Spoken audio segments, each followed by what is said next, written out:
Hey guys, this is Dennis here with my review of the Impact Wrestling episode for January 30th, 2014. And this episode is from Glasgow, Scotland, and was hyped around the revelation of who the new TNA investor would be.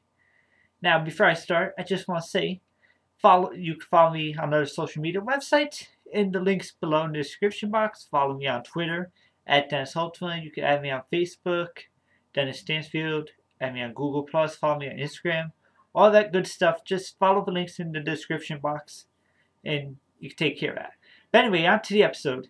So we kick off with Mike Tenay, and his voice is like mad somber. It sounds like somebody died or something. He's like, last week on Impact, we saw the end of Sting and TNA. I was like, okay. But anyway, we kicked off the show with the TNA World Champion, Magnus, who comes to the ring and brags about how he took out Jeff Hardy, AJ Styles, and Sting all by himself.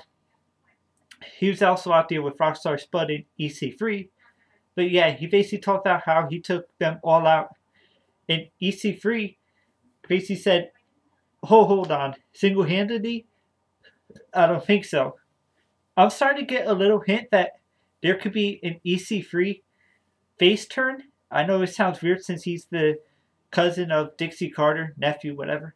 But I could see a face turn from how things went tonight. Like, and in a later backstage segment, Magnus was like calling him a green rookie and all that. So something's telling me we may see an EC3 face turn.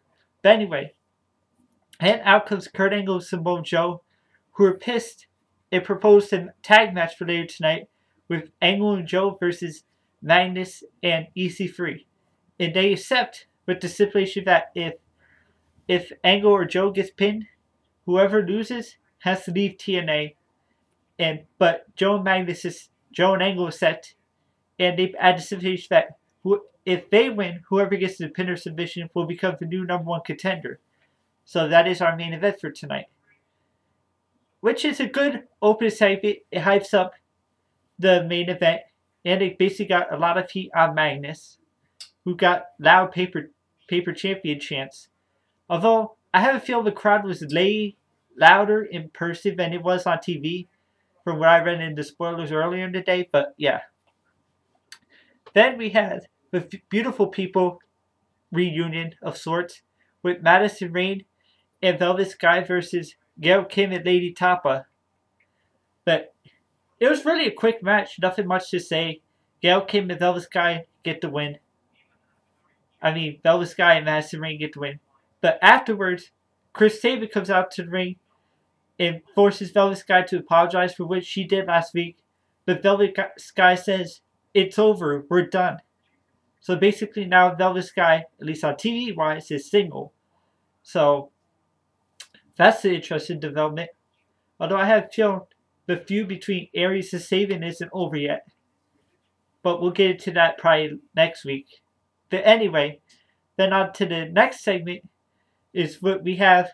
James Storm comes out to ring and talks about his tag team relationship with Gunner. And he calls Gunner out. And I said to maybe there would be some kind of tension and all that between them. There was a little bit, but Storm basically apologizes for how he was acting before. And Gunner accepts the apology.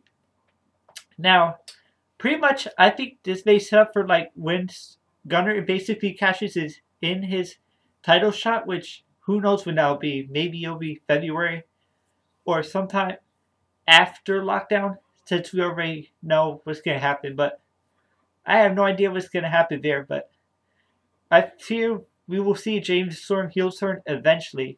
It's just a matter of timing. Then we have the backstage segment with Bobby Roode and Dixie Carter. Bobby Roode basically wants the #1 contendership spot at Lockdown because of all the things that Dixie asked him to do that he did. And Dixie said, no. This was after Roode was assaulted in his locker room by Joe and Angle. So, a Roode face turn? I don't see that, but who knows? I have a feeling that Dixie's going to lose all of her allies eventually a little bit with this whole storyline going on. But we'll have to see where that goes too. Then we have Rockstar Spud come out to win, who wants to find out who the new TNA investor is. It basically calls out the Wolves. Dave Richard and Eddie Edwards come out. If they don't say nothing, and Rockstar Spud's like saying, "Who's the new investor? Who's the new investor?" And basically, he gets annoyed and like slaps one of the Wolves. And then they hit a double team move. And basically said, "You'll find out when everybody else finds out." But the investor added a stipulation to the match. And that stipulation is that whoever loses, no, if there's any outside interference in the match tonight, that whoever interferes will get fired. So it's basically going to be guarantees we have a fair fight tonight in the main event. Which is good because after all these Vince Russo-like bookings in the last few weeks, it's finally good that we'll actually get a main event that isn't going to be like freaking 6-on-1, 6-on-2, all that kind of crap. But anyway, on to the next segment, we have Abyss and Eric Young versus the Bromance for the Tag Team Championships. This really wasn't much of a match, as Abyss is going freaking nuts and chokeslams the referee and Eric Young. EY recovers and basically wants a Monster Sprawl match next week on Impact. And I read the spoilers for that match and what happens next week, and apparently it's going to be a must-see match. So I have a feeling that next week we're going to see the end of this whole Joseph Parks Abyss storyline. So that's something to actually look forward to. Then we're on to the main event of the evening. Magnus and EC3 versus Kurt Angle and Samoa Joe. And basically it's your typical tag match. Heels beating up on the faces make a hot tag and all that. Kurt Angle takes out EC3 on the outside, and Samoa Joe makes Magnus tap out. And Joe is the new #1 contender. Finally. Like, when the hell is the last time Samoa Joe had a TNA title shot match? I'm not talking about the lower card ones, but like the TNA World title. Anybody? Yeah, I didn't think so. I don't know either. But anyway, Samoa Joe's your #1 contender. Dixie comes out and says, "Who's the new investor? Who's the new investor?" Then you hear the clock ticking, and basically you know who it is. Ballin'! The new investor is MVP.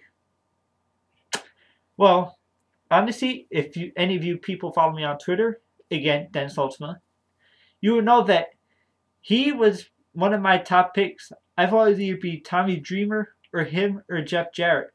So and basically I was right. So it'll be interesting to see what this is going. I mean, MVP, yeah, it's kind of underwhelming. He's not the best choice, but he could easily pass for a rich person, even though that was his gimmick in WWE. It was like a cocky, arrogant athlete kind of thing. So, but we'll just see what happens. Overall, there wasn't like a lot of ring action on tonight's episode of Impact, but I wouldn't say it was a bad episode. It was pretty good. A hot crowd made this way better than it could have been. So, we'll go on to next week, and I already read the spoilers, and it's an okay show, but I'm not going to spoil anything. So, you know the deal, guys. Leave your thoughts on this episode of Impact in the comment section below. Follow the links in the description box to connect to me on other social media. Just hit the subscribe button if you want more videos. And, because I will be posting more videos. And this has been Dennis saying, I hope you guys have a good night, and see ya.